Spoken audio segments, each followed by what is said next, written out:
चरणों में, सभी भूदेवताओं के चरणों में बारंबार प्रणाम।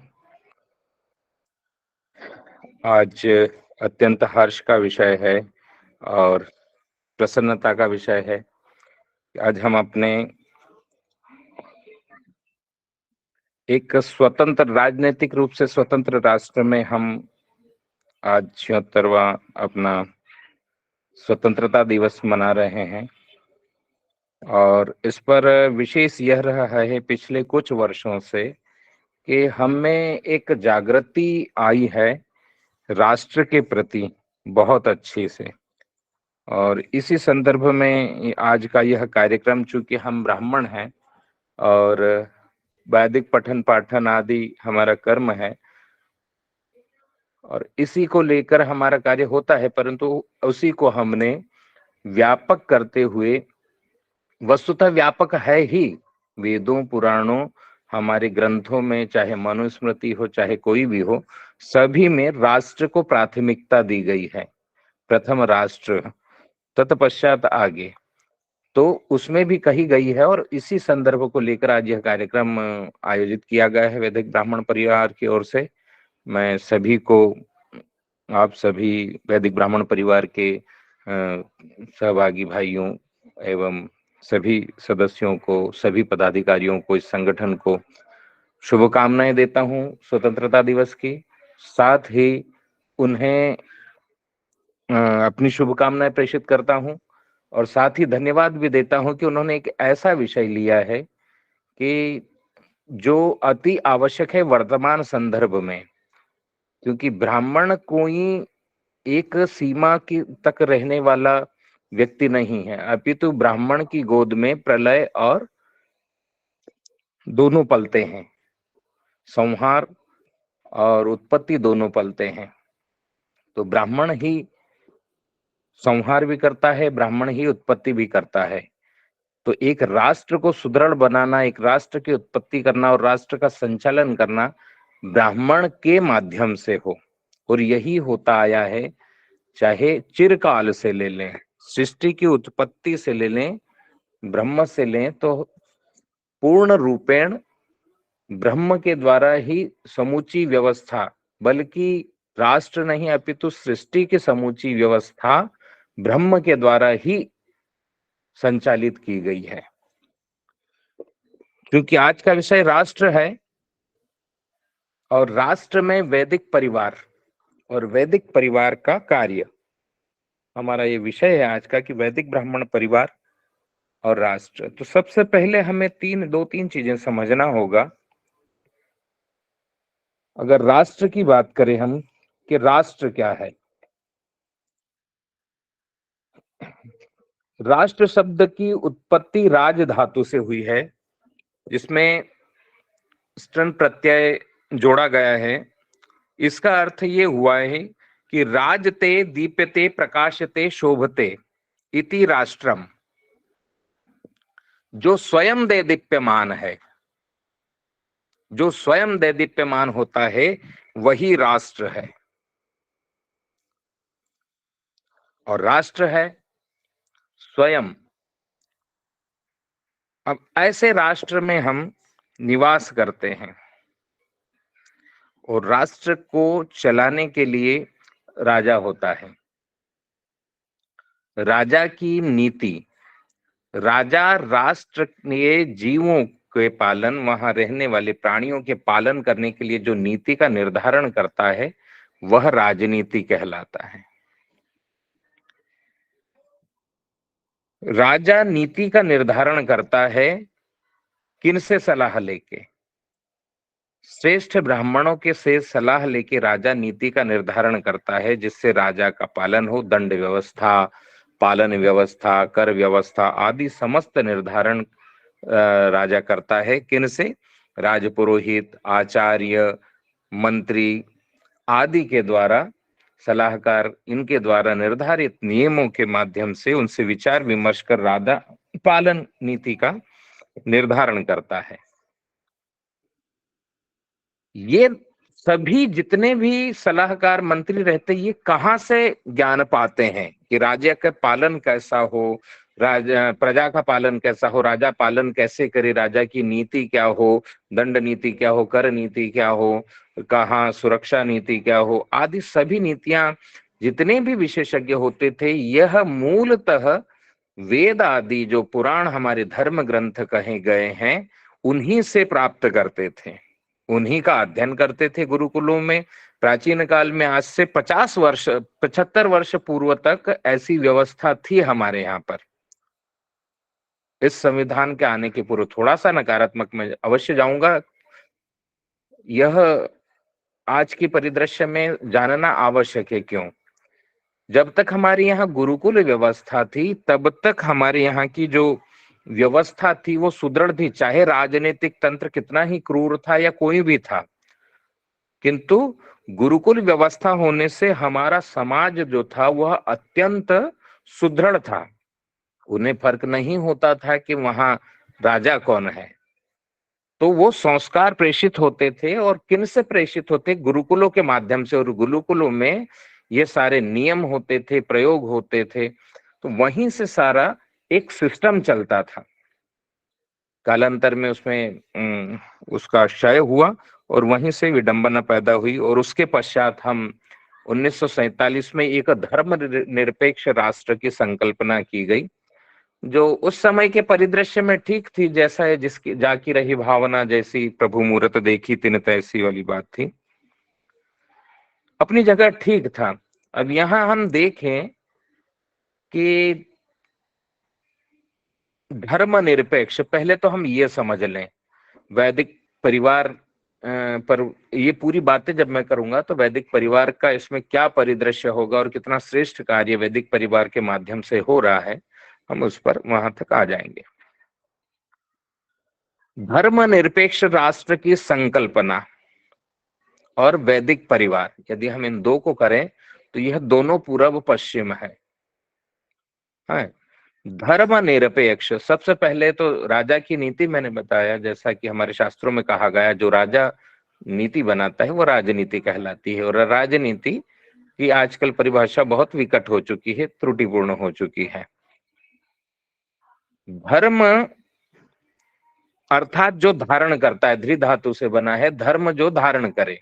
राजा का धर्म है राजनीति। राजनीति वो नहीं जो आजकल की जा रही है। प्रजा के पालन के लिए जो नीति बनाई जाती है वो राजा के द्वारा, वही राजा का धर्म है। प्रजा उन नियमों का पालन करे, यह प्रजा का धर्म है। गुरुकुल में गुरु शिक्षा प्रदान करे, यह गुरु का धर्म है। और सेना में सैनिक राष्ट्र की सुरक्षा करे, यह सैनिक का धर्म है। वैश्य व्यापार करे प्रजा के पालन के लिए, यह वैश्य का धर्म है। और क्षत्रिय अर्थात सैनिक सेवा करे, या जो भी सेवक हैं वो सेवा करे, यह उनका धर्म है।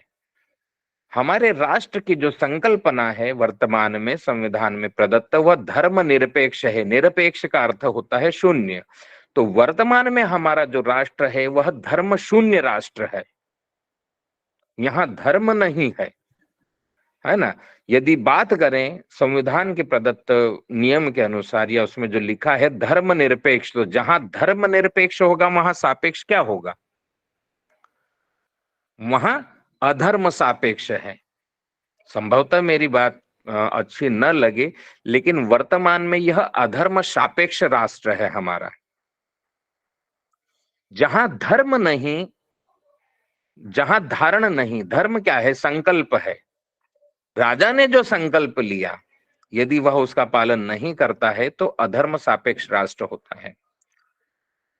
ठीक है, तो अधर्म सापेक्ष व्यवस्था वर्तमान में हमारी है। यही कारण समस्त विकृतियों की है। संपदा की कोई कमी नहीं है, संसाधनों की कोई कमी नहीं है, प्रण की कोई, केवल धर्म की कमी है। धर्म वह नहीं, हिंदू धर्म नहीं, सनातन धर्म नहीं, सनातन पंथ है। सनातन धर्म हो सकता है, सनातन हिंदू धर्म नहीं, हिंदू पंथ है। लेकिन हिंदू पंथ को मानना, उन नियमों को मानना धर्म है, तब हिंदू धर्म कहा जाता है है ना। सनातन नियमों का पालन करना सनातन धर्म है, सनातनी होना सनातन धर्म नहीं है। मैंने सनातन धर्म में ले लिया तो मैं सनातनी हो गया, यह नहीं। मैं उन नियमों का पालन करता हूं तब मैं सनातनी होता हूं। तो वर्तमान में जो परिस्थिति है हमारे राष्ट्र की, वह धर्मनिरपेक्ष है। तो उसे हम कैसे करें? धर्म सापेक्ष राष्ट्र जब तक होगा हमारा, कब होगा? जब वैदिक परिवार जैसे संगठन, जो कि कितनी विकट परिस्थितियों में गुरुकुलों का हास हो चुका है, उन्हें कोई सहायता नहीं है भी तो न्यून है, वहां कोई अपने बच्चों को भेजना नहीं चाहता, भेजते भी हैं तो वैसी व्यवस्थाएं नहीं है, इतने उच्च कोटि के विद्वान बहुत न्यून रह गए हैं कि जो वैदिक रीति से पूर्ण वेदों का ज्ञान अध्ययन करवा सके।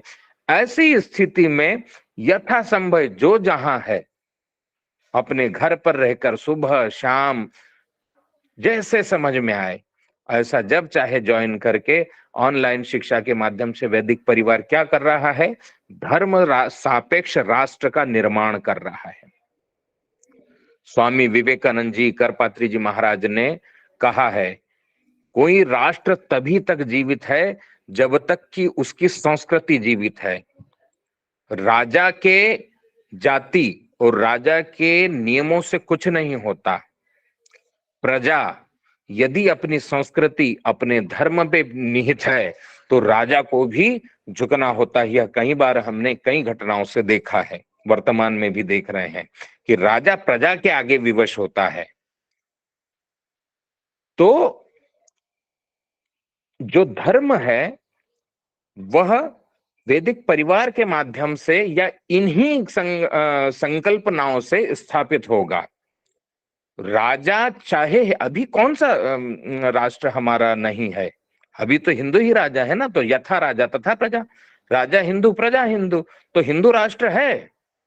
कैसे नहीं है हिंदू राष्ट्र? हिंदू राष्ट्र है, हम उत्तरोत्तर उन्नति कर रहे हैं। तो हमें स्थापित क्या करना है? यदि हम भविष्य में सनातन राष्ट्र की या हिंदू राष्ट्र की संकल्पना की बात कर रहे हैं और स्थापना, तो स्थापित करना क्या है? पूज्य महाभाग शंकराचार्य जी, निश्चलानंद जी, इतने दिव्य रूप में अपना प्रकल्प उन्होंने संकल्प लिया है, और अनेकानेक दिव्य विभूतियों ने संकल्प लिया है राष्ट्र के उत्थान के लिए, अपने पुनः हिंदू राष्ट्र की स्थापना के लिए। तो उनका तात्पर्य क्या है? उनका तात्पर्य वही है जो वैदिक परिवार का है, बालीपुर आश्रम का है, या इससे संबंधित जितने भी संकल्पना, मतलब ऐसे समान विचारधारा से जुड़े हुए लोग हैं, उनका एक ही ध्येय है कि घर घर में, जन जन में, प्रत्येक जीव में सनातन नियमों की स्थापना हो जाए। तो ये कहां से होगी? जब हम वैदिक, और हम माने अर्थात ब्राह्मण, तो ब्राह्मण जो है वह इस परंपरा को, वैदिक परंपरा को, पुराणों का अध्ययन प्रारंभ कर उन्हें जानेगा तो उन्हें पता लगेगा। क्यों? क्योंकि वर्तमान में जो संविधान है, हम कभी भी कहां से लेते हैं कोई भी नियम हम या तो परिस्थिति जन्य विचारों से उत्पन्न होकर लिखते हैं अथवा किसी से कॉपी करते हैं। तो वर्तमान में जो हमारा संविधान है वह अनेक देशों के संविधानों का अध्ययन करके, उनकी राष्ट्र व्यवस्था का अध्ययन करके, 2 साल 3 साल तक अध्ययन कर, 2 साल, उसके पश्चात फिर हमारे संविधान का निर्माण हुआ था, जिसमें कई संशोधन हो चुके हैं। वस्तुतः वह देश काल परिस्थिति के अनुसार श्रेष्ठ था, किंतु हमारा जो सनातन संविधान है वह परिष्कृत है, पूर्ण लाखों वर्षों से परिष्कृत है। उसमें जो भी प्रारंभ हुआ होगा उसका, जिस समय फिर उसमें देश काल परिस्थिति के अनुसार भेद आए, फिर यथाशक्ति देश काल परिस्थिति के अनुसार उसमें सुधार किया गया, फिर अब जाके वह पूर्ण परिष्कृत रूप में हमारे सामने है। अभी भी उसमें बहुत सारे सुधार हुए हैं या त्रुटियां आई है जिसे सुधारा जा रहा है। कई विसंगतियों को देखकर हमारे इसमें उन पे विचार हो रहा है। तो कहने का तात्पर्य यह है कि हम जो एक संकल्पना कर रहे हैं। वैदिक परिवार का ध्येय, वैदिक हमारा जो ब्राह्मण परिवार है, इसका ध्येय कोई केवल ब्राह्मणों को कर्मकांड या वेद पढ़ना सिखाना मात्र नहीं है। ध्येय यही है कि जन जन में वह वेद की भावना उतर जाए, वह संकल्पना उतर जाए। और यह संकल्पना क्या है, यह विचार क्या है? क्योंकि वेदों में क्या कहा गया है, वेदों में चाहे आप यजुर्वेद देखें, उसमें भी राष्ट्र सूक्त है, अथर्व वेद में भी राष्ट्र सूक्त है, मनुस्मृति में, इस सृष्टि का अगर कहें इस युग में, है ना, इस युग का, इस चतुर्युग में सर्वप्रथम मनु जी ने जो संविधान, वह क्या लिखा था? मनुस्मृति क्या है? उस समय का संविधान ही था, है ना। उन्होंने प्रत्येक व्यवस्था लिखी है। हमारे यहाँ तो संविधान में बहुत सारी चीजें छूट गई है, किसको क्या कर्म करना है, कर्म व्यवस्था नहीं है उसमें। उसमें करारोपण है, दंड व्यवस्था है एक प्रकार से। हमारा संविधान मूलतः दंड व्यवस्था प्रमुख है कि यह करेंगे आप तो ऐसा होगा, और वह भी बहुत लचीली है, और उसमें भी बहुत परिवर्तन है। तो हम जिस संकल्पना पर कार्य कर रहे हैं, बालीपुर आश्रम जिस संकल्पना पर कार्य कर रहा है, वैदिक परिवार का, हम संविधान के विरोध में नहीं है। हम कोई ऐसा कार्य नहीं कर रहे हैं कि हम इन किसी के विरोध में जा रहे हैं, अपितु हम वह कार्य कर रहे हैं जो सृष्टि के जीव मात्र के लिए श्रेष्ठ है।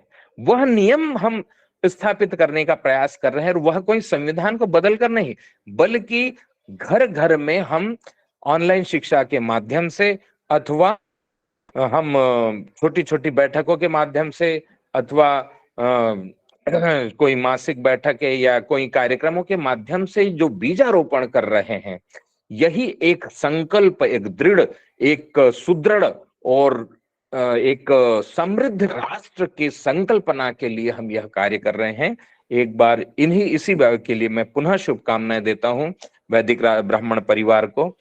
और कुछ एक चीजें हैं, अगर कहें कि आखिर वेदों और पुराणों से कैसे, तो हम देखेंगे कि जितनी भी हमारी वेद की ऋचाएं हैं, या वर्तमान में हमारे जितने भी शासकीय, अर्धशासकीय, प्रशासकीय संगठन हैं, इनके मूल वाक्य यदि कुछ समय पहले के देखेंगे, अभी तो बहुत सारे बदल दिए गए हैं विधर्मियों के द्वारा, किंतु यदि पूर्व में देखेंगे तो हम सभी के जो सूत्र लिए गए हैं, जिसे हम क्या कहते हैं, पंच लाइन कहें, या जिनकी मूल अवधारणा कहें, भारतीय जीवन बीमा निगम की देखें तो क्या कहा गया है, योगक्षेमम वहाम्यम, कहाँ से लिया? वेदों से, है ना। सत्यमेव जयते, कहाँ से लिया है? वेदों से, है ना। जननी जन्म भूमिश्च स्वर्गादिपि करियसी, क्या लिखा है उसमें? जननी, माता और मातृभूमि, राष्ट्र, जननी स्वर्ग से भी बढ़कर है। ये कहां से आया है? वेदों से ही आया है ना ये सब। तो वेदों में पूरी संकल्पना है, एक राष्ट्र को कैसा होना चाहिए, राजा को कैसा होना चाहिए, प्रजा को कैसा होना चाहिए, ब्राह्मण को कैसा होना चाहिए। मनुस्मृति में सभी का एक एक वर्णन किया गया है, अलग अलग। दंड व्यवस्था क्या होनी चाहिए, कहाँ है? मनुस्मृति में है पूरी, है। फिर हमारा मूल वाक्य क्या है? यदि हम वैदिक ब्राह्मण परिवार की कहें या ब्राह्मणों की कहें तो हम क्या कहते हैं? वयम राष्ट्र जागृयाम पुरोहिता, हम राष्ट्र को जागृत कर रहे हैं, पुरोहित है। कितना दिव्य वाक्य है, कर रहे हैं ना हम, चाहे उस वाक्य का अवलंबन करें, कथन करें ना करें, हमने शायद कभी नहीं किया होगा, लेकिन कार्य तो हम पूर्ण रूपेण वही कर रहे हैं, बिना कहे कर रहे हैं, बिना अपनी प्रशंसा के। और वैदिक परिवार के माध्यम से कितने लोग कहाँ कहाँ, अभी मुझे फोन आया था कहीं जम्मू से, कभी कलकत्ता से, कहीं राजस्थान से, क्या यह संभव था? या हम एक ऐसी व्यवस्था में जाते उसमें संभव था? नहीं। हमने जो एक संकल्पना की है, ये वैदिक ब्राह्मण परिवार ने, इतनी सुंदर व्यवस्था के माध्यम से हम कहाँ कहाँ कर रहे हैं, और यह बीजारोपण है। अभी 100, 200, 500 या 1000 लोग जहां जहां सीख कर गए होंगे, या कर्नाटक में या जहां होंगे, तो वो वहां बीज आपने बो दिया है, वहां वहीं से वो प्रस्फुटित होकर बड़ा वृक्ष बनेगा, वट वृक्ष बनेगा, और उसके फल से फिर धर्म की संस्थापना होगी। और धर्म कौन सा? वही सनातन धर्म, और सनातन धर्म के नियमों की स्थापना होगी। ठीक है। अब यदि हम राष्ट्र की बात करें तो राष्ट्र क्या है? जैसे कि राष्ट्र के बताया हुआ है कि राष्ट्र राज धातु से बना है और स्टन उसमें प्रत्यय तो जो स्वयं प्रदीप्त है ना, जो स्वयं प्रदीप्त है वही राष्ट्र है। और राष्ट्र में क्या है? राष्ट्र के 8 आधार होते हैं। ऋतंच सत्यं जयते, ऋतंच सत्यं जयते, हमारे संध्या में भी मंत्र आता है, ऋत हुआ फिर सत्य हुआ। ठीक है। तो सत्य किसी राष्ट्र का पहला आधार है। सत्य किसी राष्ट्र का पहला आधार है। जिस राष्ट्र में सत्य है, सत है, सत्य यानी सत्य बोलना ही नहीं, सत अर्थात प्रत्येक कर्म में, प्रत्येक कल्प में सत्य का प्रदर्शन, सत्य की स्थापना, प्रत्येक कर्म में सत, सत तत्व की, सतोगुणी तत्व की स्थापना सत्य है। ऋत है ना, सत्य के पश्चात किसी राष्ट्र का दूसरा आधार है ऋत। ऋत अर्थात शाश्वत नियम जो निरंतर चलते हैं, है ना, उन्हीं नियमों का पालन ऋत है। और तीसरा होता है उद्यम। बिना उद्यम के, बिना उद्योग के कोई राष्ट्र आगे बढ़ ही नहीं सकता। उद्योग कोई इंडस्ट्री नहीं, उद्यम अर्थात कोई व्यापार नहीं, अपितु कर्म करने की दृढ़ता से भावना, अपने कर्तव्य, अपने कर्म को पूर्ण रूपेण निरंतर दृढ़ता से करना, यह उद्यम है, यह उद्यम है ना। तो जो राष्ट्र में व्यक्ति उद्यमी होते हैं वही राष्ट्र आगे बढ़ता है। उसका उदाहरण देना चाहूंगा। चाइना 1980-85 के दशक में बहुत पीछे था। उसके पश्चात वहां के राजाओं ने ऐसी नीति बनाई, एक नीति थी उनकी कि प्रत्येक व्यक्ति को कार्य करना अनिवार्य है। प्रत्येक व्यक्ति को कार्य करना अनिवार्य है, चाहे आप पैसे वाले हो, निर्धन हो, आप कोई मतलब नहीं, उन्हें कार्य करना अनिवार्य है। आज भी वहां पर ऐसा नियम है कि महिला यदि घर में बैठी है तो उन्हें घर पर कुछ ऐसा सेटअप बना दिया जाता है कि चाहे वो कोई व्यक्ति उनसे आता है, वो बनाते हैं और ले जाता है। तो प्रत्येक व्यक्ति के लिए वहां कार्य करना अनिवार्य है। तो कर्म करे, पैसे के लिए नहीं, उद्यम करे वह, और उद्यम करके ही आज चाइना पूरी दुनिया में तहलका मचा रखा है। चाहे उनका ध्येय अच्छा बुरा हो सकता है, लेकिन उद्यमी राष्ट्र है। ठीक है। तो उद्यम सर्वप्रथम, तीसरा उसका वो है। चौथा होता है उग्रता। जहां उग्रता है केवल वहीं सृजन होता है ना। उग्रता वैसी उग्रता नहीं, उद्दंडकारी। सात्विक उग्रता जो निर्माण करती है। एक सैनिक में होती है उग्रता जो कि रक्षा के लिए होती है। एक ब्राह्मण में होती है उग्रता, गुरु में होती है, गुरुकुलों में, कि अपने शिष्य को दृढ़ता पूर्वक दंड देकर अथवा कैसे भी अपने शिष्य को उस कठिन परिस्थिति में वो ढालता है। सौम्य उग्रता, उग्रता सतोगुणी उग्रता जो निर्माण करे। शिक्षक दंड देता है, मारता नहीं है ना। मारने की भावना, उसके पीछे की भावना क्या है?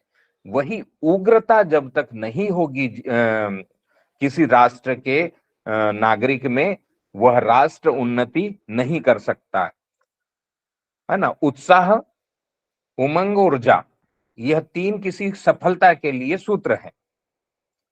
किसी के मन में उत्साह नहीं है तो वह व्यक्ति कार्य नहीं कर सकता, उत्साह नहीं है तो कार्य नहीं करेगा, और ऊर्जा नहीं है, खूब उत्साह है, ऊर्जा है, और शरीर में ऊर्जा ही नहीं है तो वह कार्य करने में सक्षम नहीं होगा।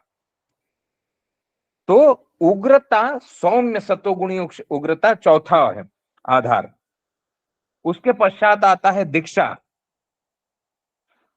जब तक दीक्षित नहीं होगा व्यक्ति, किसी राष्ट्र का प्रत्येक नागरिक दीक्षित नहीं होगा। दीक्षा का अर्थ मंत्र दीक्षा नहीं, संकल्प दीक्षा।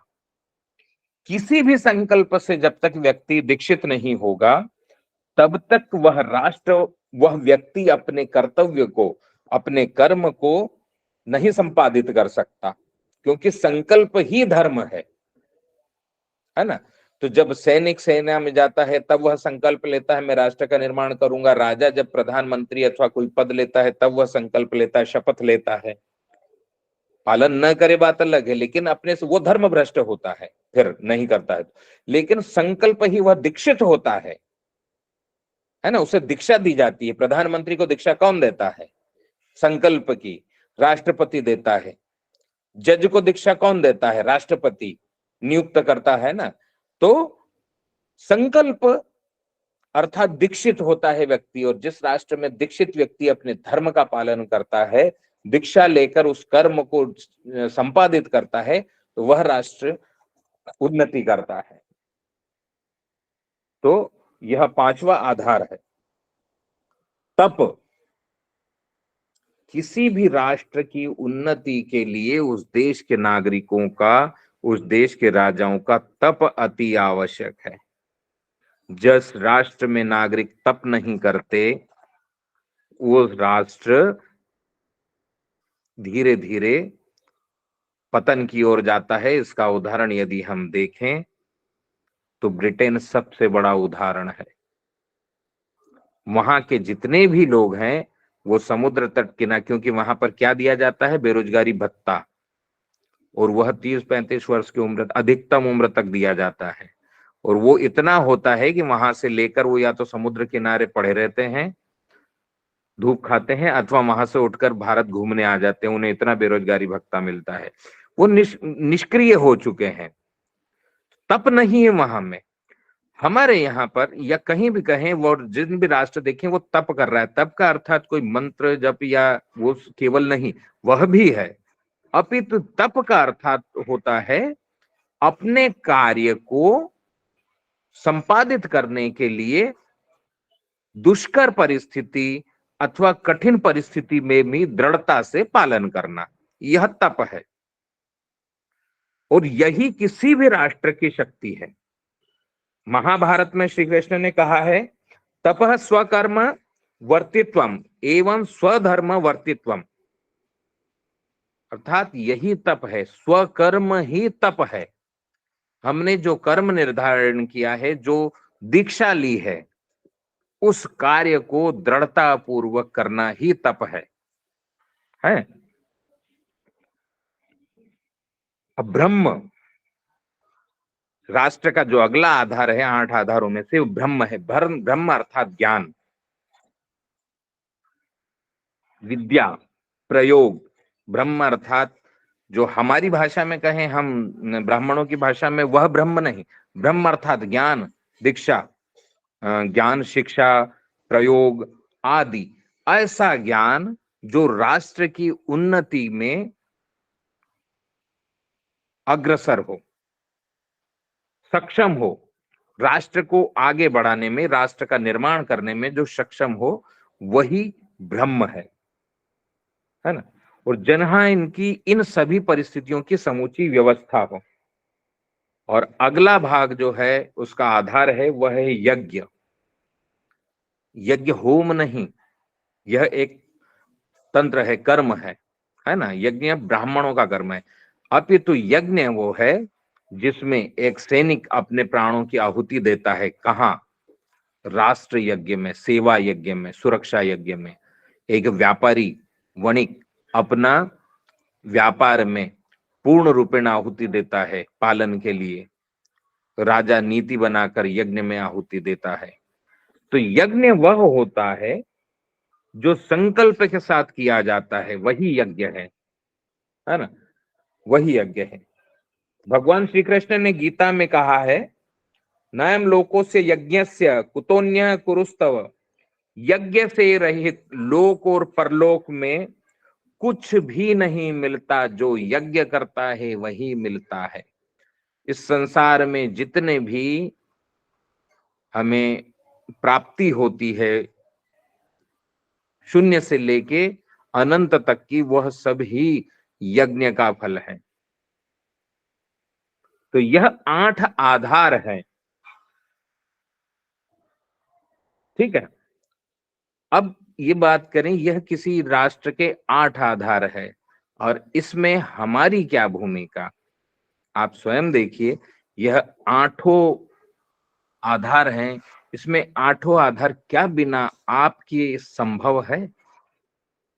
नहीं ना, नहीं, बिल्कुल भी संभव नहीं है कि ये 8 आधार हमारे बिना संभव हो। हमारे अर्थात ब्रह्म काया के बिना।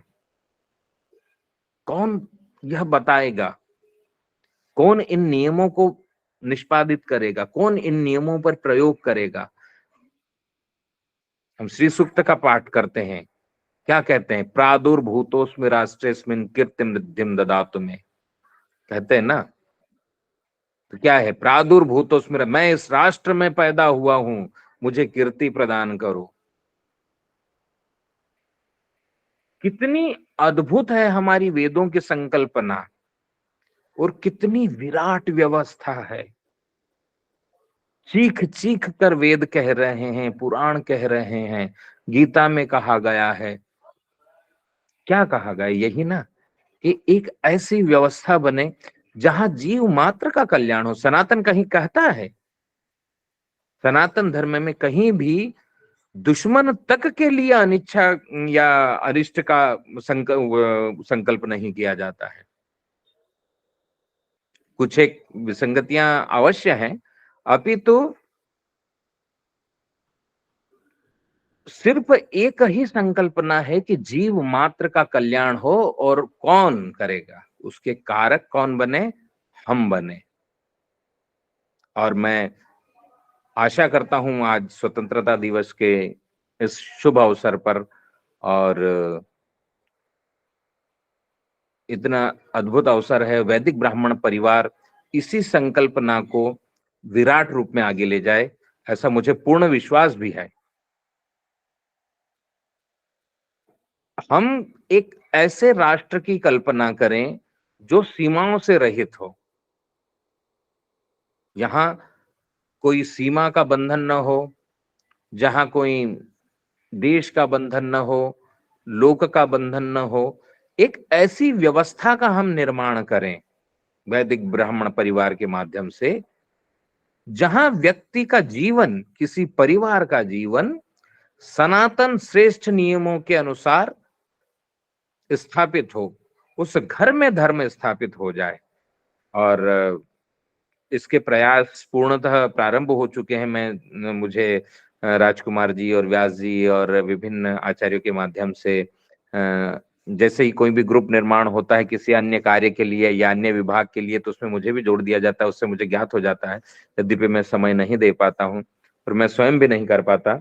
अभी तो जैसे ही देखता हूँ कि ज्योतिष के लिए एक ग्रुप बना, अर्थात चर्चा हो रही, हम उसमें अनेक लोगों को जोड़ रहे हैं और निस्वार्थ भाव से, बिना किसी शुल्क के, बिना किसी उसके हम पूरा वो कर रहे हैं। तो अर्थात ज्योतिष को हम स्थापित कर रहे हैं।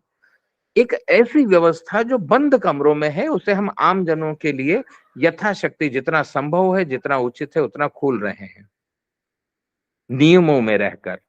जितना संभव है ब्राह्मण परिवारों के लिए संध्या का अवलंबन हो रहा है, रविंद्र जी, शर्मा जी, अर्पण, व्यास जी आदि अनेक आचार्यों के माध्यम से।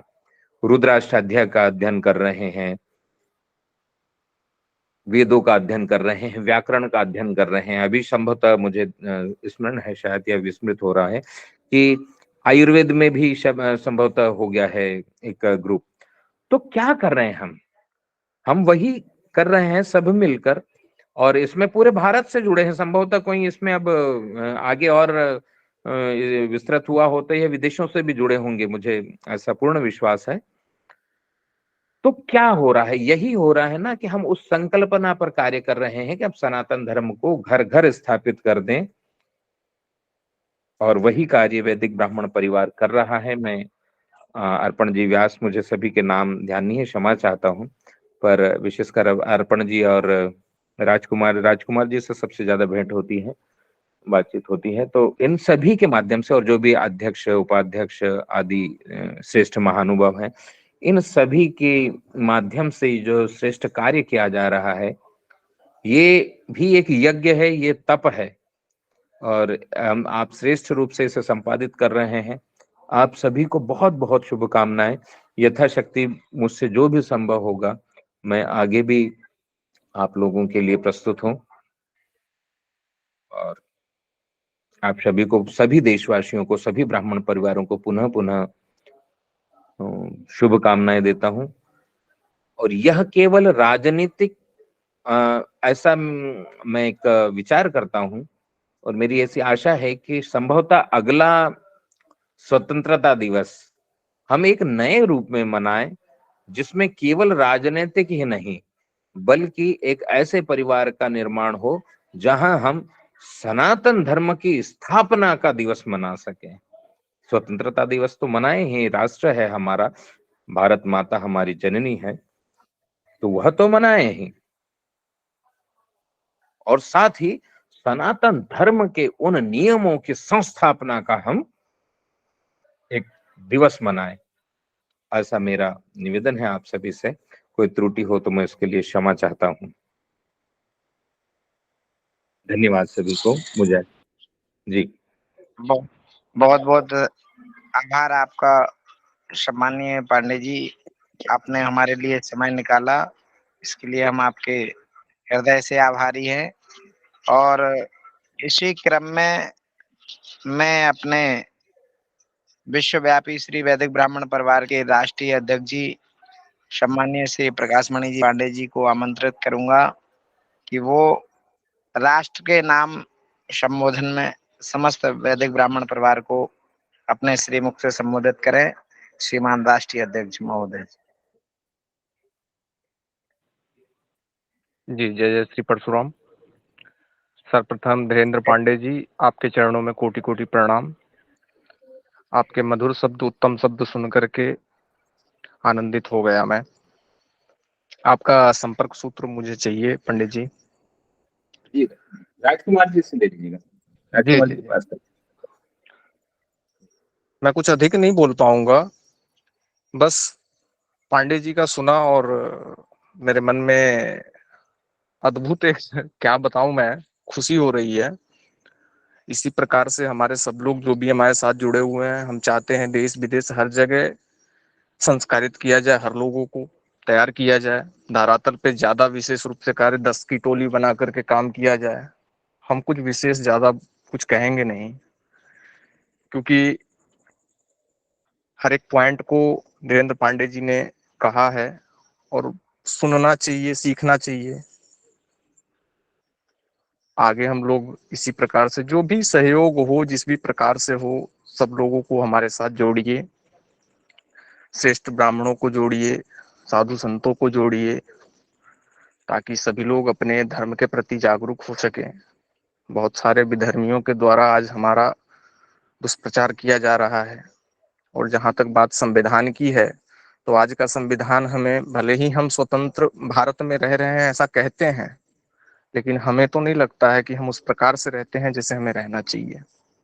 आज भी हमें बहुत ऐसी कार्य करने के लिए बड़ा सोचना पड़ता है, फिर भी वो हो नहीं पाती है। तो खैर, वो तो सरकार की जो भी विषय हैं उस प्रकार हम लोग आगे देखेंगे, सोचेंगे।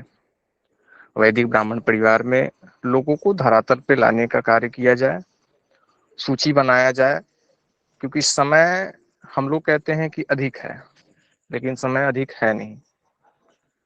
इसलिए समय को देखते हुए हमारा थोड़ा फास्ट होना चाहिए।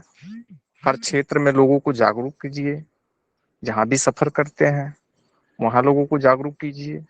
10-10, 5-5 का टोली बनाइए, सक्रियता दीजिए, और धरातल पे हर लोगों को काम बता दीजिए कि कैसे क्या करना है। सब लोग जागरूक हैं, हमारे जितने भी गण यहाँ जुड़े हुए हैं सब लोग जागरूक हैं, और भी जागरूक कीजिए। बस यही मैं कहना चाहूंगा। बाकी धीरेन्द्र पांडे जी का सुनकर के मुझे बड़ा अच्छा लगा, मैं बहुत प्रसन्न हुआ। जय जय श्री परशुराम। व्यास जी, आप अपना कुछ वाणी रखें। सभी को धन्यवाद। बहुत बहुत धन्यवाद मान्यवर आपका। आपने इतना समय हम लोगों के लिए निकाला, इसके लिए हम आपके आभारी हैं। और इसी क्रम में हैंड रिसेट किया हुआ है प्रशांत सिद्ध जी ने। जी जी प्रशांत जी बोलिए। जी गुरु जी, ये बातें सुनकर मैं मेरी ओर से कुछ कहना चाहता हूँ।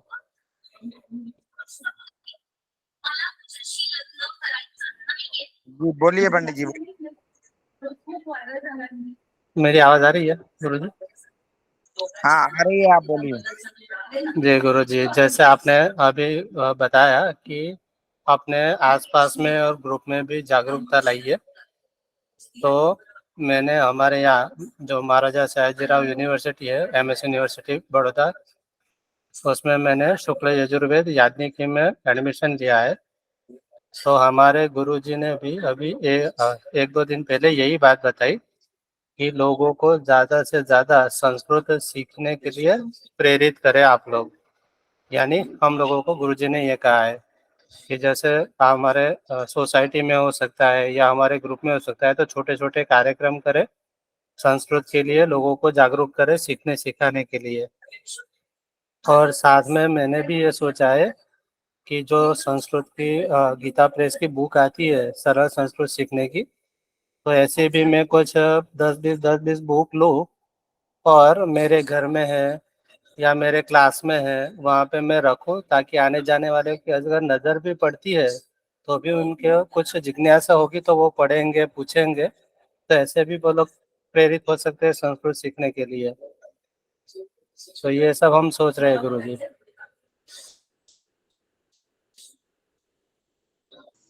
जी प्रशांत जी, बहुत अच्छा है। इस प्रकार से सब लोग जागरूक हो जाएं अपने अपने क्षेत्रों में। हमारा तो चाहना है कि हर जगह हर राज्य में जहां भी हमारे विप्रदेव रहेंगे, जागरूक रहेंगे, सक्रिय रहेंगे, वहां एक वैदिक पुस्तकालय चालू कर दिया जाए और भगवत गीता का जो है वितरण शुरू करवा दिया जाए। इस भी प्रकार से जो है जागरूकता फैलती है और हाँ, नामकाम और सब होता है। जी जी, जी और बोलिए। अभी अभी मैं जिस क्लास में हूँ काम करता हूँ, वहाँ का सर को भी मैंने इस बारे में बताया, मतलब उनको भी मैंने थोड़ी प्रेरणा दी है। तो अब उनके जो समाज का कार्यक्रम होता है और जो बच्चे अच्छे मार्क लाते हैं या जिनका जन्मदिन होता है, तो उन्होंने भी अभी जो गीता प्रेस की छोटी भगवत गीता आती है जो पॉकेट साइज की, बिल्कुल छोटी, वो उन्होंने वितरण करने का निर्णय लिया है। तो 15-20 भगवत गीता वो वितरण करने वाले इस समय।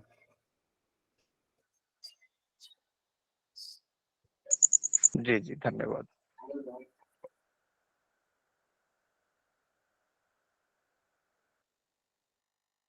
जी सुरेंद्र जी कहिए।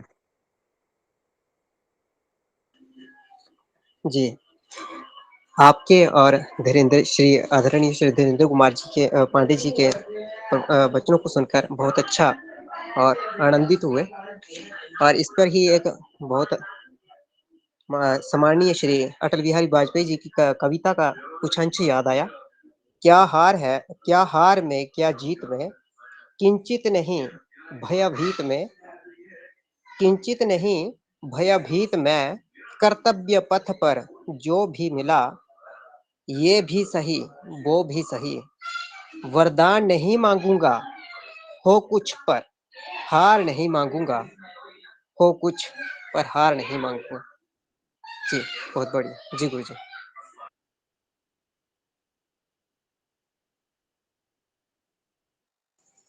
अर्पण जी। जी महोदय, वैसे जी संचालन तो सुरेंद्र जी को ही करना है। सुरेंद्र जी आप जो है संचालक हैं इस कार्यक्रम के, तो आगे आपने सूची बनाई है किसको बुलाना है किससे। जी गुरु जी, इसके बाद आदरणीय श्री आप ही हैं और आपको ही, क्योंकि आप ही हमारे वैदिक ब्राह्मण परिवार संघ के राष्ट्रीय उपाध्यक्ष ही हैं और आपने ही इसके ऊपर बोलना है। जी गुरु जी। जी तो अभी निमेश जी का हैंड रिसाइड हुआ था, तो निमेश जी को अवसर दिया जाएगा। निमेश जी अपनी बात रखिए, क्या जी, कहना चाहेंगे आप? वैदिक ब्राह्मण परिवार के जितने भी यहाँ पे कार्यकर्ता हैं सबको मेरा प्रणाम। मैं धीरेन्द्र पांडे जी का वक्तव्य तो सुन रहा था। उस बात में सनातन की बात तो ठीक है, लेकिन सनातन सबको जोड़ने में बात करता है। लेकिन अभी ये जो हमारा अभी ये जो प्रॉब्लम चल रहा है देश में, उसमें भाईचारे की बात ना करें तो ही बेहतर है, क्योंकि हमारे इसी सारे मूल्यों की वजह से ही हमारे घरों में आज की तारीख में आप देखोगे ज्यादातर ब्राह्मणों के घरों में कोई शस्त्र नहीं है, जबकि ब्राह्मण के लिए शस्त्र और शास्त्र दोनों जरूरी है। अगर आप भगवान परशुराम की जीवनी देखें तो उनकी माता ने शस्त्र विद्या दी थी और पिता ने उनको शास्त्र विद्या दी थी, कि बचपन से उनकी रुचि ज्यादातर शस्त्रों में थी। तो शस्त्र और शास्त्र दोनों को लेके चलना है ब्राह्मणों को। सिर्फ वो शास्त्र को लेके चलेंगे तो जैसे हमने देखा है कि सोमनाथ पे जब चढ़ाई की थी मोहम्मद गजनी ने, तो वहां पे 30 मन जनेऊ मिली, 3 मन जनेऊ मिली थी। तो वे भगवान के भरोसे बैठे थे, उन्होंने कुछ किया नहीं था, ना कुछ शस्त्र चलाना आता था वहां के पुजारियों को। तो कहने का मतलब है कि ब्राह्मण का सिर्फ काम, सिर्फ ब्राह्मण को ये भी आना चाहिए क्योंकि पहले के जो भी गुरु थे, गुरु द्रोण ले लीजिए, तो वो भी अच्छे एक धनुर्धर थे, तभी वो पांडवों को और कौरवों को शिक्षा दे सके। तो पहले से ही हमारे ऋषि मुनि भी शस्त्र और शास्त्र दोनों को लेके चलते थे। तो मैं भी ये कहना चाहूंगा कि ब्राह्मणों को सिर्फ शस्त्र पे ही नहीं ध्यान दीजिए। सनातन धर्म हमारा कहता है कि सबको साथ में लेके चलो, लेकिन भगवान कृष्ण ने भी गीता में कहा है कि कर्मण्येवाधिकार से, अपना कर्म करना है। चलो हम मानते हैं कि अपने सनातन धर्म में कहा गया है कि अहिंसा परमो धर्म, लेकिन धर्म रक्षति ही धर्म है। धर्म की रक्षा करोगे तो धर्म आपकी रक्षा करेगा। हमको सनातन को छोड़ना नहीं है, उसको साथ में लेके चलना है, लेकिन साथ में ये बात भी हमको ध्यान में रखनी है कि जो विदर्भियों से हमको अभी डर लग रहा है उसमें हम जागरूकता सब बनाए रखें।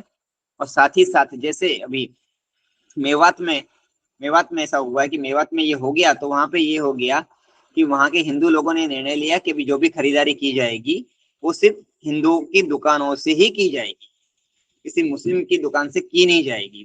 तो इन लोगों का एक ही है कि आप जो है उनका आर्थिक बहिष्कार ही करें। आर्थिक बहिष्कार के अलावा इनका कोई भी दूसरा उपाय अपने पास नहीं है, क्योंकि हमारे पास इतना संख्या बल भी, हम लोग भले हम 100 करोड़ हैं, लेकिन हमें एकता का अभाव है और सारे हिंदू एक साथ में नहीं आते हैं। हम अभी भी जातियों में बटे हुए हैं, अभी भी दलितों को हम पिछड़े मानते हैं। तो ऐसा नहीं होना चाहिए, सबको साथ में लाना चाहिए। एक धारा में सबको मिलके अगर इनका मुकाबला करना है तो सबको मिलके करना होगा। और ये काम वैदिक ब्राह्मण समाज ही कर सकता है। अगर वही पहल करे तो बाकी के समाज साथ में आ सकते हैं। बस इतना मेरे बात रख के मेरी वाणी को विराम देता हूँ। बहुत बहुत धन्यवाद आपका। सम्मान्य राष्ट्रीय अध्यक्ष जी का हैंड रिसेट है। अध्यक्ष जी जी क्या नाम है, निमेश जी ने जो शस्त्र का बात किया सही है। अभी क्या है ना, हम लोग जागरूक नहीं है, और जहां तक शस्त्र की बात करते हैं, जब जागरूक हो जाते हैं हम लोग, हर जगह हमारी टोली बड़ी हो जाती है, क्या दिक्कत है, हम लोग वहाँ शस्त्र का भी प्रशिक्षण केंद्र खुलवा देंगे। अच्छे अच्छे लोग हमारे शस्त्रधारी बैठे हैं, बहुत सा ऐसा मैंने देखा है। फेसबुक से जुड़े हुए हमारे एक मिश्रा जी हैं, दुर्गा वाहिनी का वो शस्त्र प्रशिक्षण केंद्र वहाँ पे हैं, जो हमारी मातृशक्ति, हमारे भाई लोग, सब लोग जुड़ करके वहाँ प्रशिक्षण कर रहे हैं, सीख रहे हैं। तो सबसे पहले क्या होता है ना, हमको आपका सपोर्ट चाहिए, समर्थन चाहिए, और बोलने से नहीं, करने से समर्थन चाहिए। सोशल मीडिया पे जहां तक हम लोग मीटिंग अरेंज करते हैं, सबसे पहले हम लोग समय देखते नहीं है कि हमारा समय कितना टाइम फिक्स किया गया है, कब आना है कब जाना है। बीच में से बहुत लोग चले जाते हैं, आते भी लेट हैं, चलिए उसके लिए कोई दिक्कत नहीं है, धीरे धीरे सीख जाएंगे।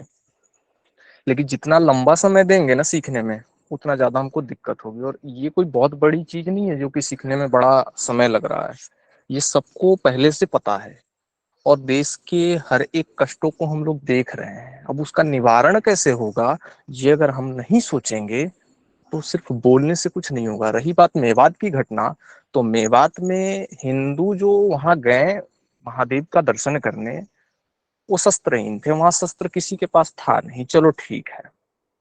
बहुत ऐसी जगह है जहां पे आपको प्रताड़ित किया गया, आपके पास शस्त्र नहीं थे, लेकिन जस्ट उसके बाद आप क्या कर रहे थे, आप अपना घर छोड़ रहे थे, तो आप तो सबसे पहले वहां नामर्दगी का एक परचम लहरा दिया कि घर छोड़ करके आपने भागना प्रारंभ किया।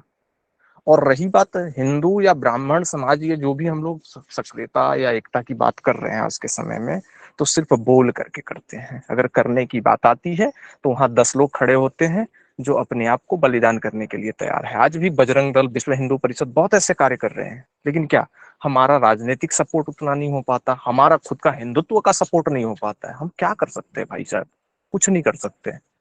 मैं पर्सनली बजरंग दल से हूँ और बहुत ज्यादा उग्र हूँ। अब उसको नकारात्मक लें या सकारात्मक लें, मुझे थोड़ा सा भी प्रभाव नहीं पड़ता है कि अगर विधर्मी के ऊपर मैं शस्त्र चला दूं तो मुझे पाप लगेगा। ये सब बहुत सारी बातें हैं। गोरक्षा दल, हमारी गौ माताओं को जो है इस प्रकार घसीटा जाता है, काटा जाता है, मारा जाता है, उसके बाद भी कोई एक्शन नहीं देखने को मिलता। जो एक्शन करने वाले लोग हैं उन्हीं पे हमारे ही लोग खड़े हो जाते हैं। क्या करें? कहां कहां से प्रताड़ना से है। जब समर्थन नहीं मिलेगा तो कुछ नहीं हो सकता है। हमको छोटी छोटी टोली बनाना है। मैं ज्यादा नहीं बोलता हूँ, ये नहीं कि मुझे जानकारी नहीं है। आज भी समूह में मेरा एक ही मंत्र है भाई साहब, आपको अच्छा लगे तो ठीक है, नहीं अच्छा लगे तो भी ठीक है। आप जहां भी हो बस जागरूक करो। 2 लोग को जागरूक करो, 3 लोग को जागरूक करो, लेकिन करो, कुछ ना कुछ तो करो। धीरेन्द्र पांडे जी ने भी जो कहा है, संकल्प लेकर के तप त्याग, जो भी जिस भी प्रकार से है, उसमें आपको समय दे करके 10 मिनट का, 5 मिनट का यात्रा कर रहे हैं। यात्रा में भी बहुत लोग मिल जाते हैं, ट्रेन में, बस में, ऑटो में, ऐसे लोग सुनने वाले जो आपको सुन करके जो है उस प्रकार से आपके साथ आ सकते हैं। आप डायरी रखें, पेन रखें। मैंने कई बार कहा है, टोली बनाइए 10-5 का, जो सक्रिय हो, हमेशा आपके साथ खड़ा हो सकता है। हम उसके साथ खड़े हो सकते हैं। उनका परिवार का सारा बैकग्राउंड देखिए कि उनकी स्थिति कैसी है, उनको किस प्रकार से हमको सपोर्ट करना है। अगर मान लीजिए किसी का बैकग्राउंड सही नहीं है और फिर भी वो तत्पर है कि हम आपके साथ खड़ा होना चाहते हैं, मान लीजिए उनको धन की आवश्यकता है, तो कौन उसको पूरा करेगा? अगर वो हमारे साथ खड़े हैं तो हमारे परिवार के हुए, हमारे अपने हुए, हमारे भाई हुए, हम ही लोग उनका सहयोग करेंगे। तो जब तक ये सब चीजें नहीं करेंगे, जब तक एक सिस्टम में काम नहीं करेंगे, तब तक हमारा कल्याण वास्तव में नहीं हो सकता है। सिर्फ कहने से, देखिए यहाँ बात रखने की जब बात आएगी तो हमारे पास बातों की कमी नहीं है। इतना लंबा वक्तव्य होगा जिसका कोई ये नहीं, सीमा ही नहीं होता है, लेकिन हर बात को आप पूरा करने के लिए उस प्रकार से सक्षम है नहीं। सिर्फ कह देंगे, बस सो जाएंगे और कुछ करना नहीं हमको। तो नियम एक तैयार करिए, हम सब, आप सब मिलकर के। यहाँ कोई राष्ट्रीय अध्यक्ष नहीं है, कोई उपाध्यक्ष नहीं है, बस एक नियम जो बना हुआ है उसके हिसाब से हम लोग एक टैग डाले हुए हैं कि इनको ये टैग मिला है, इनके द्वारा ये नियम बनाई जा रही है, इस नियम को हमको निर्धारित करके काम करना है। आप परिवार में हर एक बात रखिए, आपको कहीं से भी कोई दिक्कत नहीं है। हम तो यहाँ संख्या बल पे ज्यादा ध्यान देते हैं, हमारा तो संख्या बल ही नहीं बढ़ता है, तो हम क्या बताएं आपको। और मन में भी जो ऊर्जा रहता है, जैसे आज धीरेन्द्र पांडे जी आए हैं, वो प्रथम बार थे, द्वितीय बार थे, हमको पता नहीं, लेकिन उनके पास वो ऊर्जा थी। ऐसे श्रेष्ठ ब्राह्मण कुल के लोग अगर हमसे जुड़े हैं तो हमको वास्तव में एक दिशा मिलेगी और उस दिशा में चलने का कार्य हम लोग प्रारंभ करेंगे और पूर्ण भी करेंगे जो हमने ठाना है मन में। हमको सिर्फ संगठन या कुछ प्रचार प्रसार ऐसा कुछ नहीं, हमको शिक्षा के रूप में प्रचार करना है। भाई हमारा बहुत बड़ा संगठन नहीं, या संगठन में जुड़ करके हमको किसी पार्टी का सपोर्ट करना, मंत्री जी, विधायक जी, ये सब करना नहीं है। यहाँ वैदिक है, और वैदिक का जो नियम उन्होंने बताया है पांडे जी ने, उस नियम के अनुसार आप लोग आचार्यगण हैं। हमने उतना संस्कृत का अध्ययन नहीं किया है, वेदों का अध्ययन नहीं किया है, आप लोगों से सीख रहे हैं, इसलिए उस विषय पर ज्यादा अधिक नहीं बोलते हैं। जहाँ जानकारी की कमी हो वहाँ सीखना चाहिए, बीच में बोलना नहीं चाहिए। तो ये चीज मैं करता हूँ। बाकी मेरे हिसाब से जो मुझे सही लगता है मैं आप सबको बताता हूँ कि हमको सिर्फ और सिर्फ सक्रिय विप्रदेव चाहिए जो सोए हुए को जगा सके। यहाँ आओगे, संघ में कहावत है कि संघ में आओगे और कुछ बेनिफिट के लिए अगर आ रहे हो तो पहले उस बेनिफिट को त्याग दो और दूर हो जाओ। वही चीज यहाँ है। अगर यहाँ आप किसी भी लोभ से आ रहे हैं कि हमको कुछ पैसा मिलेगा या कुछ भी, तो यहाँ कुछ नहीं मिलने वाला है। जो आपके पास है वो जाएगा, 10 रुपए आपको देना पड़ेगा। क्यों? खुद के लिए। आपका खुद का निर्माण करना है तो यहाँ 10 रुपया खर्चा करना ही पड़ता है। क्यों? क्योंकि बिना धन कुछ हो भी नहीं सकता। हमारा विचार निःशुल्क रूप से है कि जहां भी ज्ञान ज्ञान देने के लिए हम पैसा लेते नहीं, लेकिन कोई सिस्टम है, उसमें अगर थोड़ा बहुत धनराशि लगती है तो हमको सबको मिलकर सहयोग करना पड़ेगा। ये नियम होता है। दूसरा क्या होता है, जहां भी रहें एक एक सदस्यगण को तैयार करेंगे, उनको बताएंगे, इस प्रकार बताएंगे कि उनको पूरा नियम पता चले कि हम कर क्या रहे हैं। जब वैदिक नाम रखा है तो वैदिक में बहुत कुछ है, उसको आप एकदम डिटेलिंग करके एक पोस्टर पे डाल दीजिए, अपना फाइल बना लीजिए और उन सबको प्रचारित करते रहिए, ताकि लोग सुनेंगे, जानेंगे, जागरूक होंगे, आगे बढ़ेंगे। 2 लोग को बताइए, 3 लोग को बताइए, उनको बोलिए, आप 2 को बताइए, फिर उनको बोलिए, 2 को बताइए। ऐसा लिस्ट बना बना करके डेट तारीख जो भी, जिस दिन आज 10 का मीटिंग हुआ, आज 10 लोग हमसे आए, डायरी में लिख लेंगे 10 लोग फलाने टाइम पे आए हैं, इतने नाम लिख लेंगे, उनका नंबर लिख लेंगे। ज्यादा ग्रुप बना करके हम लोग क्या करेंगे, फोन पे तो कुछ होने वाला नहीं है।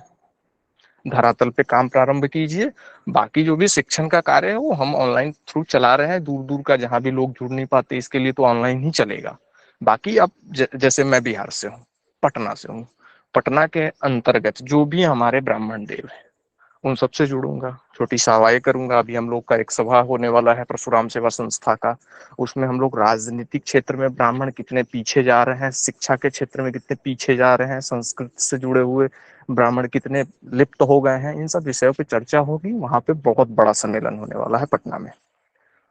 तो ज्यादा हम लोग डिटेल में उसको नहीं किए थे, नहीं तो वो सब लोगों को जो है बताया जाता कि आना है नहीं आना है। अभी तत्काल प्रदेश स्तर पे ही है तो हम लोग देखेंगे वहां।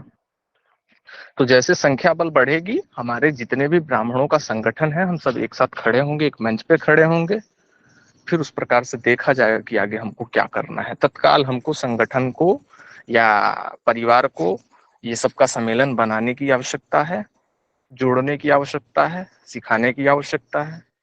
इसी मूल मंत्र से जुड़ करके आप कार्य करेंगे तो कुछ प्राप्त हो पाएगा। बाकी का समय ऐसे गंवाने से हमको कुछ मिलने नहीं जा रहा है। और जितने ज्ञानी श्रेष्ठ कुलीन ब्राह्मण अगर आपके संपर्क में हो उनको समूह से जोड़िए। यहाँ कोई पैसा दे के नहीं जुड़ना है या कुछ भी करना नहीं है। आप स्वेच्छा से अगर सहयोग के भाव से आएंगे तो कोई दिक्कत नहीं, आप आइए, सहयोग कीजिए। आप अपने विकास के लिए, अगर मान लीजिए मेरे एक ब्राह्मण भाई मेरे द्वारा तैयार हुए, शिक्षित हुए, तो उसमें बेनिफिट मेरा भी है, मुझे खुशी होगी। अब लोग सोचते क्या है, मुझे 50,000 मिल जाए तो मैं बहुत खुश हो जाऊंगा। तो फिर ऐसी खुशी आप अपने घर में रखें, मुझे पसंद नहीं, समूह को भी पसंद नहीं। ये छोटा सा परिवार है, सब लोग खुश रहते हैं यहाँ। बहुत लोग तोड़ने के लिए आ जाते हैं, बहुत लोग FIR करने की धमकी देते हैं, बहुत कुछ रहता है। ये सब अपने पैकेट में रखे, कोई दिक्कत नहीं है, हमको डर नहीं लगता। जय जय श्री परशुराम। अर्पण व्यास जी, आप देखें कैसे क्या करना है। जय जय श्री परशुराम। और इसी क्रम में मैं हमारे फलित ज्योतिष के आचार्य श्रीमान पवन जी को आमंत्रित करूंगा कि वो भी अपने विचारों को रखें। श्री वैदिक ब्राह्मण परिवार का अभिन्न अंग है श्रीमान पवन जी, कृपया अपने विचारों को रखें।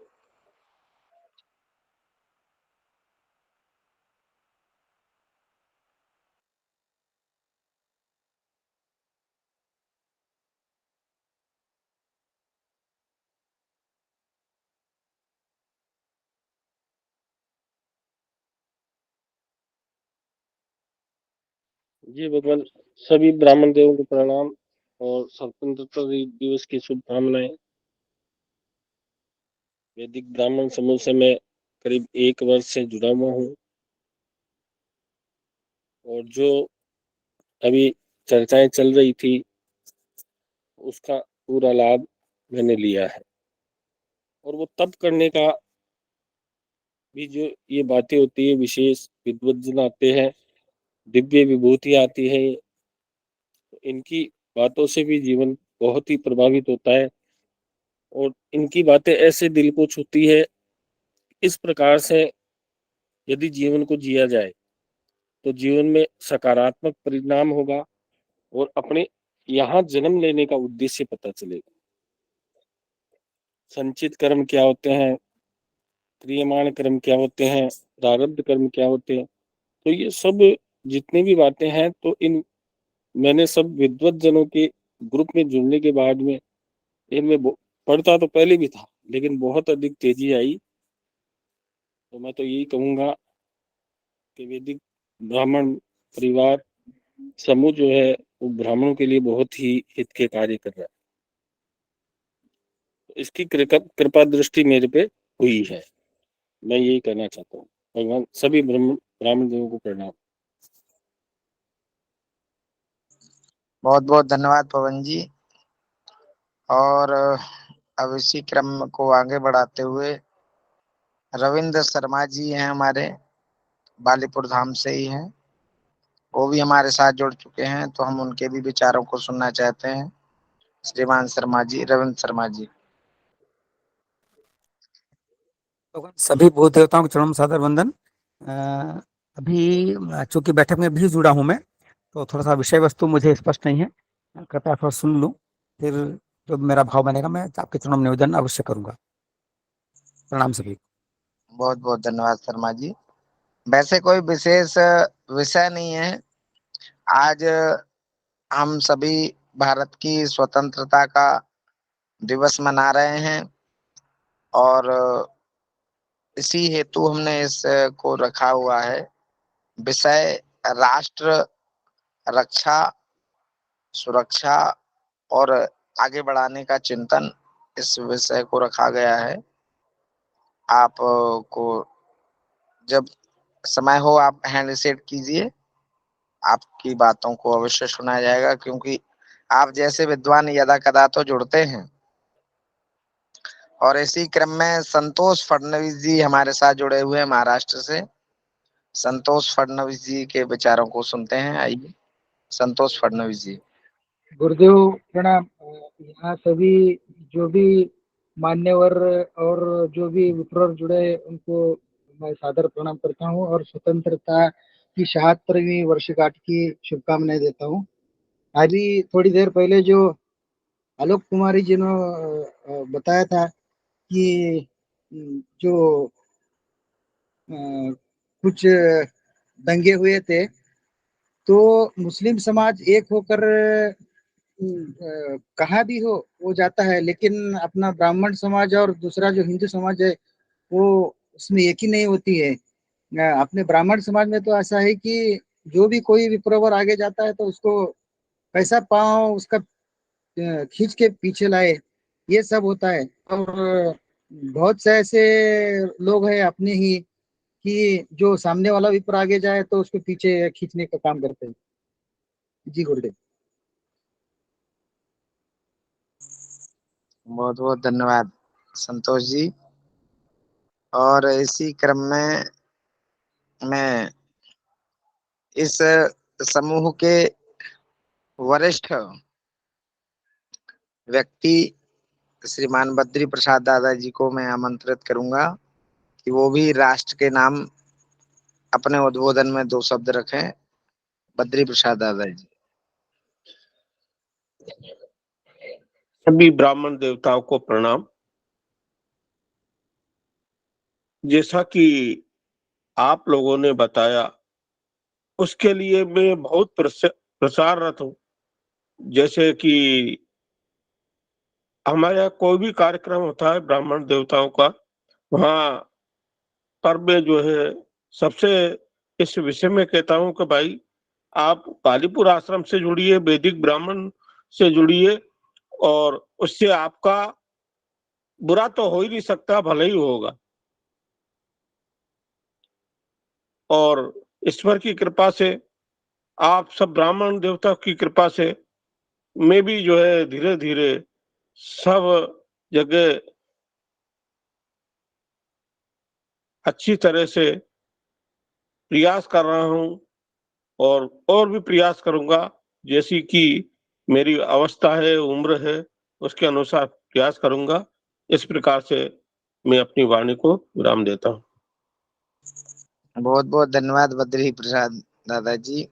आप बहुत ही बुजुर्ग हैं और हमारे इस वैदिक ब्राह्मण परिवार के जो है सक्रिय कार्यकर्ता हैं, इसके लिए हम अपने आप को बहुत ही गौरवान्वित महसूस करते हैं। और इसी क्रम में हम उज्जवल तिवारी जी को बुलाएंगे। उज्जवल तिवारी जी पधारें और अपने विचारों को रखें। उज्जवल जी।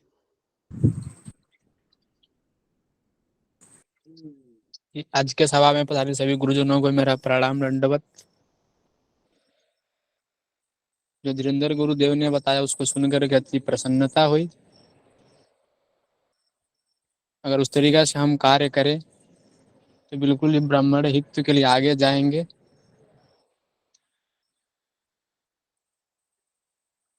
और हम सबको मिलकर के संगठन में एकत्रित होकर के कार्य करते रहना चाहिए। आज के लिए मेरा इतना ही रहेगा। सभी गुरुदेवों को प्रणाम। बहुत बहुत धन्यवाद। और इसी क्रम में श्रीमान बलवंत जी हमारे साथ जुड़े हुए हैं।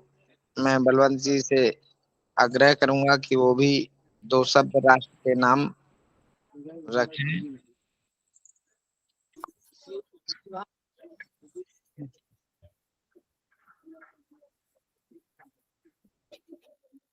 जी, सर्वेभ्यो नमो नमः। आदरणीय जितने भी उपस्थित हमारे गुरुजन एवं आदरणीय ब्राह्मण देवता उपस्थित है, सभी को प्रणाम। और अभी जितने भी बातें कही गई वो सारी बातें हमें बहुत अच्छी लगी। उन बातों से मैं बिल्कुल सहमत हूँ। और हमारी एक ये इच्छा है कि जैसे इस ग्रुप में पढ़ाई वगैरह कराई जा रही है, तो जैसे कोर्स पूरा हो जाता है किसी भी चीज़ का, तो उसमें कोई सर्टिफिकेट वगैरह भी अगर इस ग्रुप से मिले तो वो उचित होता है। और मैं तो हमारी उम्र बहुत कम है और इस क्षेत्र में मैं बिल्कुल नया हूँ। तो मैं आप सभी जनों के विचार से बहुत ही सहमत हूँ और मैं अपनी वाणी को विराम देता हूँ। आप सभी को प्रणाम करता हूँ। बहुत बहुत धन्यवाद। आपकी बात को जरूर अनुकरणीय है, उस पर विचार किया जाएगा। और इसी क्रम में राम सुशील जी पांडे, जो कि इंडियन आर्मी में भी हैं, हमारे बहुत ही पुराने सदस्य हैं। मैं आमंत्रित करूंगा, काफी समय बाद भेंट हो रही है। राम सुशील पांडे जी आए और अपने राष्ट्र के नाम अपने 2 शब्द रखें। जी, 77वां स्वतंत्रता दिवस की हार्दिक शुभकामनाएं एवं गुरुजनों के चरणों में कोटि कोटि प्रणाम। जैसा कि इस बार हम स्वतंत्रता दिवस 77 वर्ष हो गए हैं स्वतंत्र हुए हमारे देश को, तो इसका जो हमारे प्रधानमंत्री जी द्वारा जो इस बार मोटो दिया गया था, हर घर तिरंगा अभियान चलाया गया और बहुत सुंदर पूर्ण हुआ, जो कि हर देशवासियों के दिल में और दिमाग में क्या है कि हम लोग अपने कार्य क्षेत्र में रहते रहते इन चीज़ों से बहुत दूर होते जा रहे हैं। तो ये छोटी छोटी चीज़ें हैं जो आदमी जुड़ता है जिस स्थान में रह के, जिस अपने कार्य क्षेत्र में रह के, तो अगर देश के प्रति भावना आती है तो वो बहुत अच्छा लगता है मिलजुल कर कार्य करने से और अपने देश के प्रति लगाव रखने में। तो बहुत अच्छा मनाया गया, जो कि हमारे यहाँ, मैं इस समय प्रेजेंट टाइम लखनऊ में हूँ, तो यहाँ भी बहुत अच्छा मना और उम्मीद करता हूँ कि आप सब लोगों के यहाँ बहुत अच्छा स्वतंत्रता दिवस मनाया गया होगा। और जहाँ तक है तो अभी हमारा वैदिक ब्राह्मण ग्रुप चल ही रहा है, तो कुछ दिनों से तो अभी फिलहाल कुछ कारणोंवश कक्षाएं अभी स्थगित चल रही हैं, पर उम्मीद है कि गुरुजन इस पर विचार करेंगे और कुछ कक्षाएं नियमित रूप से चलाएंगे, क्योंकि बहुत से जो लोग जुड़े हुए थे वो काफ़ी दिनों से यही एक दूसरे से पूछते हैं कि कक्षाएं क्यों बंद चल रही हैं, कब से शुरू होंगी।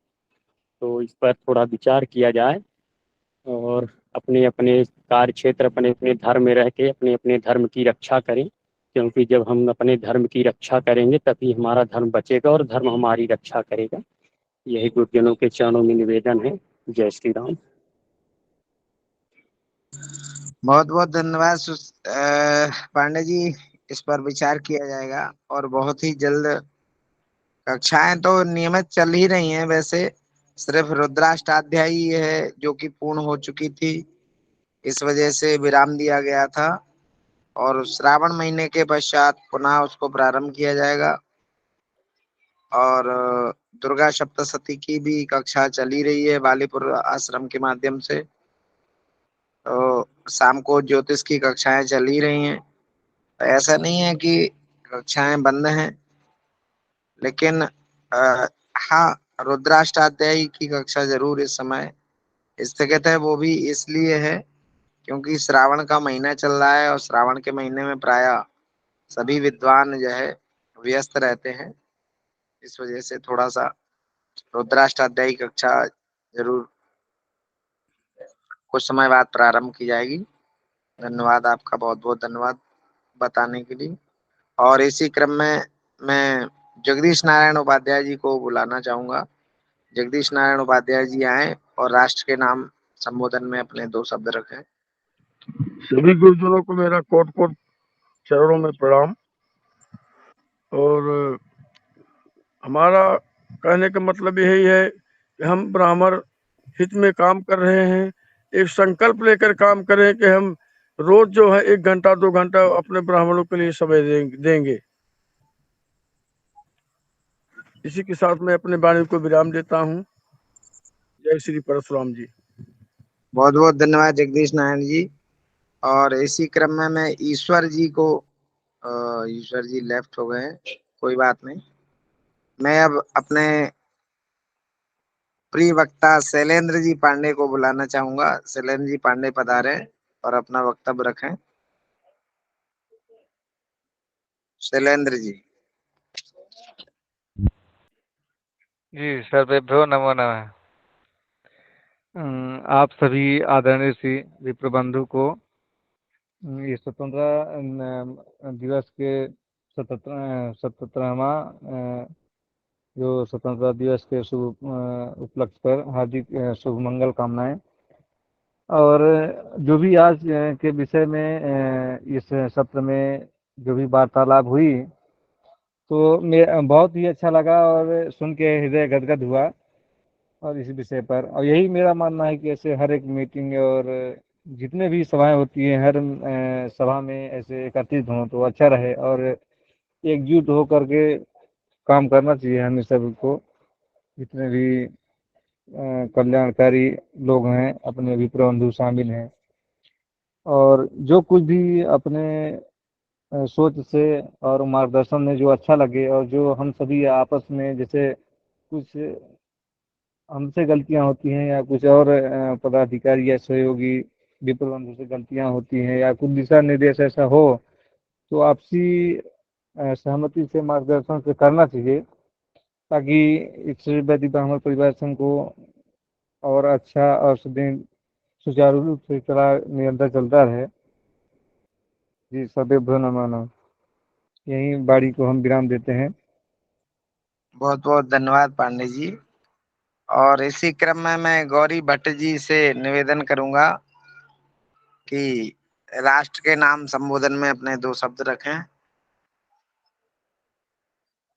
श्रीमान गौरी भट्ट जी।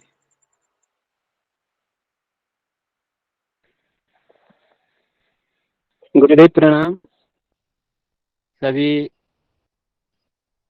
उपस्थित विद्वद्जनों को प्रणाम, ब्राह्मण देवताओं को।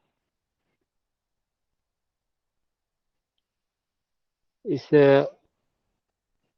स्वतंत्रता दिवस की वार्षिक 77वां वार्षिक दिवस पर सभी को शुभ मंगलमय हार्दिक कामना करता हूं। और इस वैदिक ब्राह्मण समूह में जुड़ने के नाते मैंने भी बहुत इस समूह से माध्यम से बहुत ज्ञान शिक्षा अर्जित करने का शुभ अवसर मिला। और जो हमारे संस्कार संस्कृति है उसकी रक्षा के लिए आप लोग सभी निरंतर प्रयासरत रहे है और कार्यक्रम चलाते रहते हैं, जिससे हमारा देश, राष्ट्र, वैदिक ब्राह्मण परिवार समृद्ध और सुखी समुन्नत की आशा जाग रही है। और देशभक्त, राष्ट्रभक्ति का पाठ ब्राह्मणों से ही संभव भी है। और सभी एकत्व का माध्यम भी ब्राह्मण समुदाय के माध्यम से होना है। तो ये कार्य बड़ा एक सराहनीय है, एकदम प्रशंसनीय है। तो इसमें हम सभी लगे तो राष्ट्र अवश्य भी जागृत और समुन्नत होगा, ऐसा आशा अपेक्षा है। और कुछ न कुछ काम कर सके देश विकास के लिए, और शिक्षा का, ज्ञान का प्रचार प्रसार हो सके। ये कार्य वैदिक ब्राह्मण द्वारा संपन्न हो रहे, हमें भी महसूस और ये कार्यक्रम देखकर हमें आह्लादित, आनंदित हो रहे हैं। इसको आगे जैसा भी गुरुजनों ने, विद्वजनों ने बताया, उस मार्ग पर चलना हमारा धर्म, हमारा कर्तव्य रहेगा और समुन्नत राष्ट्र बनाने में योगदान रहेगा, ऐसा आशा अपेक्षा है।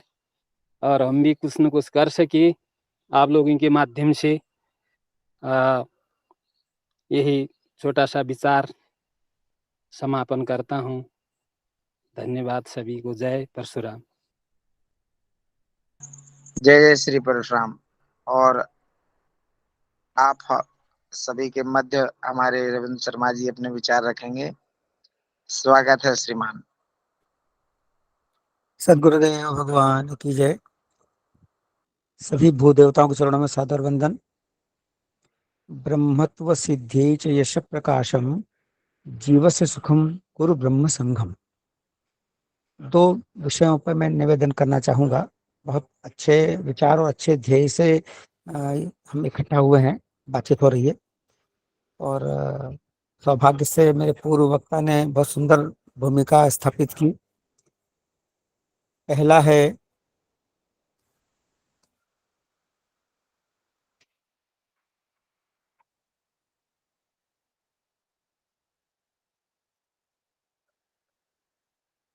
हम संगठित हों। तो संगठित होने में वर्तमान परिप्रेक्ष्य में जो स्थिति है कि बहुत सारे संगठनों की बाढ़ आई हुई है, किंतु फिर भी अपने अपने विचार से वे अपने कार्य कर रहे हैं संगठित लोग।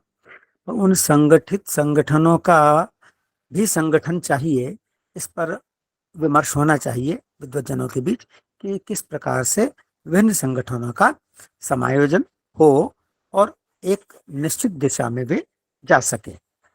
दूसरी बात, अखंड हिंदू राष्ट्र और वह रामराज्य और वैभवशाली बने, इसके लिए ब्राह्मणों की महती भूमिका है। मैंने पूर्वोक्त श्लोक में उसे निवेदन किया कि ब्राह्मण ब्रह्मत्व को प्राप्त करने का प्रयास करे, फिर संगठित होकर जीव मात्र के कल्याण का हेतु बने। निश्चित रूप से इसी माध्यम से हम सब परस्पर हित करते हुए राष्ट्र और मानवता की सेवा कर सकेंगे, ऐसी मेरी भावना है। संगठनों का संगठन करने के संदर्भ में विचार विमर्श जरूर करना चाहिए। हम एक दिशा में चल सके, निर्धारित दिशा में, राष्ट्र और धर्म के लिए। वैयक्तिक रूप से भले ही हमारे 100 मतभेद हों, कार्यशैली अलग अलग हो, किंतु फिर भी धर्म और राष्ट्र के संदर्भ में सभी के ध्येय निश्चित रूप से एक ही होते हैं, एक ही हैं। और प्रत्येक संगठन का उद्देश्य भी सामूहिक उन्नति ही होती है, किंतु सामंजस्य के अभाव में वैयक्तिक क्या कहें उसे, थोड़ा बहुत जो भी हमें दुर्गुण होते हैं मनुष्यगत, उनके कारण हम परस्पर कहीं भिड़ जाते हैं, किंतु फिर भी ध्येय सबके एक ही हैं। हर आदमी चाहता है, हर व्यक्ति चाहता है कि मैं और मेरा समाज, मेरा राष्ट्र और मानवता सुख पाए। तो इसी उद्देश्य को लेकर हम सभी एक ही हैं, एक ही हो सकते हैं, होना चाहिए। यही निवेदन कर मैं अपनी वाणी को विराम देता हूँ। सभी के चरणों में बारंबार वंदन।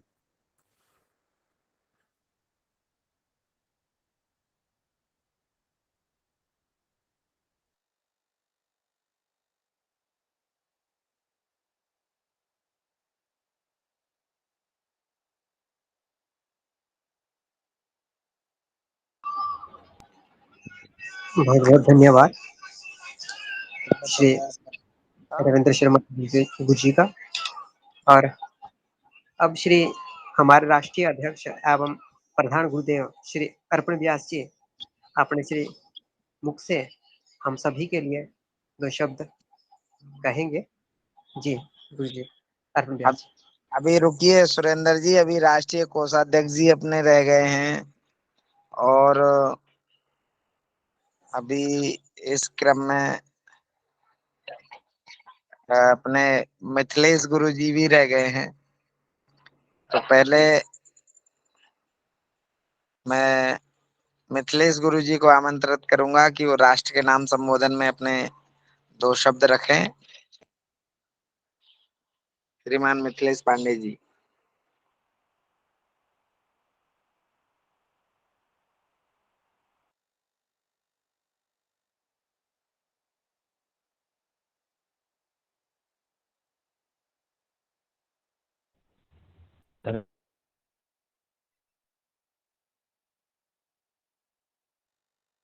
नमो नमः। हर हर महादेव।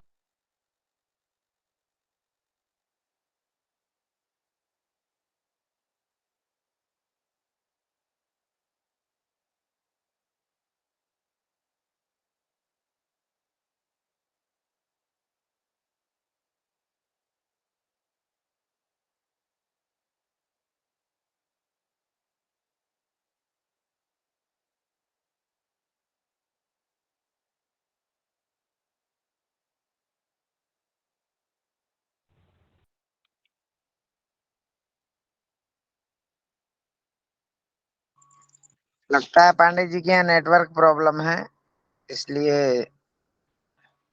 हमारे मिथिलेश जी पांडे जी शायद लेफ्ट भी हो गए हैं।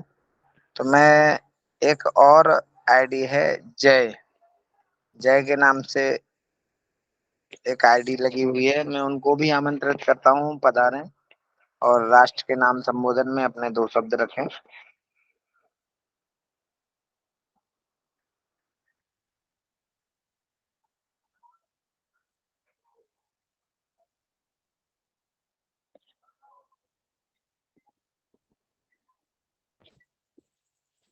सुरेंद्र जी। जी बिल्कुल। इस आईडी को रिमूव कर दो, ये फर्जी आईडी है।